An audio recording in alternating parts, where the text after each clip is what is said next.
د ایران د بهرنیو چارو وزیر د وروستیو څرګندونو له مخې آیا کابل او تهران واقعا د اړیکو د نوي پړاو پر لور روان دي که دا یوازې د اقتصادي اړتیاو له امله له کابل سره موقتي نږدېوالی ښیي؟ عراقچي زما په نظر ډیر هوښیار ډیپلوماټ او په سیاسي لحاظ باندې سیاست کې ډیر لوبېدلی سړی ده. بله هوښیار آرام سړی ده. نو کومې خبرې چې د کړې دي دا د ایران په ګټه دي، د افغانستان په ګټه هم دي، خو په بعضو برخو کې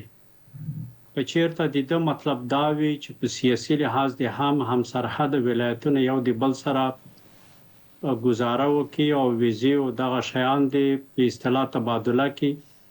نو دغه کار خو څو مشکلات رامنځته کوي او څو مشکلات حل کوي. بله اول خو دغه د تاسو سوال دا ده چې مثلا د دوی دا اوس په اصطلاح یو موقت وخت لپاره ده او که تکتیکي شی ده او که عملي به د ایرانیان چې دي په سابق کې دا خبره ما مخکې کوم تلویزیون سره وکړله چې سابقه به افغانانو د پخوانیو زړو خلکو به د ایران خلکو ته د غجار کلمه استعمالوله یا کجار. بله وای د روس او غجار د دې دواړو نه به ځان ساتي چې دا ډېر هوښیار خلک دي او سړی ډېر زر غلطوي. نو داسې یو کیسه غوندې تېره شوې وه. دا چې حقیقت څومره د والله عالم، مطلب مې دا ده چې دا هوښیار ډیپلوماټ ته د افغانانو سره اوس دی غواړي چې داسې سلوک وکړي، نه یوازې افغانان بلکې پاکستان او آذربایجان د ازبکستان نورو مناطقو سره دوی سره همسرحد د هغوی سره هم همدغه لوبه ده بله چې په اوسني حالت کې دوی د اقتصادي ستونزو نه ځان وباسي، تجارت لپاره ښه مارکیټ پیدا کړي او همدارنګه د خپلو همسایه‌و له خوا نه دوی په امنیتي لحاظ مسؤل واوسیږي، بله بالخصوص د افغانستان د خوا نه. خو دلته زما نظر دا ده چې که چېرته دوی غواړي چې سیاسي مسایل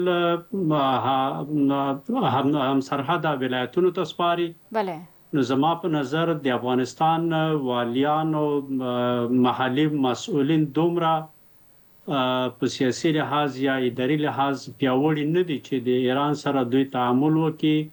ممکن دوی د سختو شرایط سره مخامخ شي، د افغانستان په تاوان تمام شي. یعنی مطلب مې دا ده چې ممکن د همدغه سرحدي ولایاتو مسؤلین د مرکز سره په مشکل کې واچوي او دغه رابطه د مرکز او د ولایاتو د مسؤلینو سره قطع کړي. دغه مسله په تیر جهاد وخت کې هم شوې ده.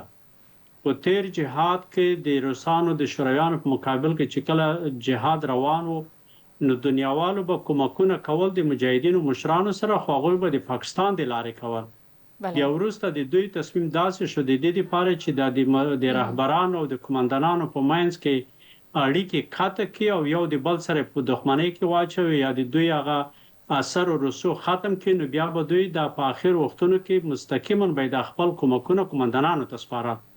هغه چې د مسؤلین هغه د قومندانانو او د رهبرانو په منځ کې رابطه ورځ په ورځ کمېده او هغه اړیکې ختمې کړې، بلکې په ځینو حالاتو کې هم دښمنۍ ته ورسېدلې. نو زما په نظر که چېرته ایران دا کار وکړي، نو په سیاسي لحاظ باندې زما نظر دا ده چې د مرکز اړیکې به د ولایاتو سره ډېرې کمزوري کړي. نو بنان د دوی هغه سیاسي روابط هر شی چې دي د افغانستان حکومت باید په مرکز کې وساتي، دغه روابط ولایاتو ته باید د دې صلاحیتونه ورنکړي. جلیلي صاحب، دوی د دې ستونزو یادونه هم کړې ده. که راشو دغو ستونزو ته، دا سرحدي ستونزې څه شی دي او دوی وایي چې نه غواړي چې د دې په اړه باندې جلا کابل او تهران خبرو وکړي، لکه تاسو هم چې ورته اشاره وکړه چې داسې یو کار باید ونه شي، نو په دې برخه کې اسلامي امارات باید کومه تګلاره مخکې ونیسي؟ دلته څو مشکل هلته نور هم شته. هغه مشکل د اوبو مشکل هم دی. مثلا د هلمند د سیند اوبه دي، نو که هغه د هلمند د سیند د اوبو مسله هم ولایاتو ته وسپاري، خو خدای نخواسته کوم مسؤل د یو ولایت یا د هلمند یا د کوم بل ځای هر څوک چې وي 2 روپۍ به ورتېري کړي، 1 میلیون 2 میلیونه ډالر چې ورکړي، بس په خپله هر شی ورسره امضا کوي. نو دغه کمزورتیا هلته شته. نو بنان زه ویلی شم چې دغه رقم صلاحیتونه باید د مرکز سره واوسیږي. خو که چېرته د تجارت مسله یا د تګ و راتګ مسله وي یا د مریضانو ته د ویزو مسله وي، نو په هغه صورت کې هم باید د دواړو د هیوادونو ترمنځ د یو پروتوکول په اساس دغه مسله رامنځته شي چې د پروتوکول له مخې دوی کولی شي چې په څومره اندازه چې د ایرانیان غواړي د افغانستان په کومو ولایاتو کې کنسلګرۍ ولري، په هماغه اندازه افغانان هم باید په ایران کې کنسلګرۍ ولري. نو دواړو طرفونو ته تعداد کنسلګریو د ضرورت په اندازه باید وجود ولري ترڅو خلکو ته د تګ او راتګ مشکل اسانه کړي، ویزې په اسانه ورکړي او هغه ویزې چې ایران اوس په کابل کې په تور مارکیټ کې خرڅوي د دې لاره بند شي او مستقیما د ویزو غوښتونکو ته په اسانۍ سره ویزې ورکړل شي. دلته یوې خواته دوی وایي چې خنډونه نشته، خو بلې خواته موږ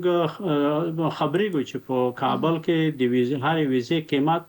غالبا د 70,000 نه تر 1.5 لک افغانۍ پورې رسیدلی، لکه د پاکستان ویزې چې په تور مارکیټ کې خرڅېږي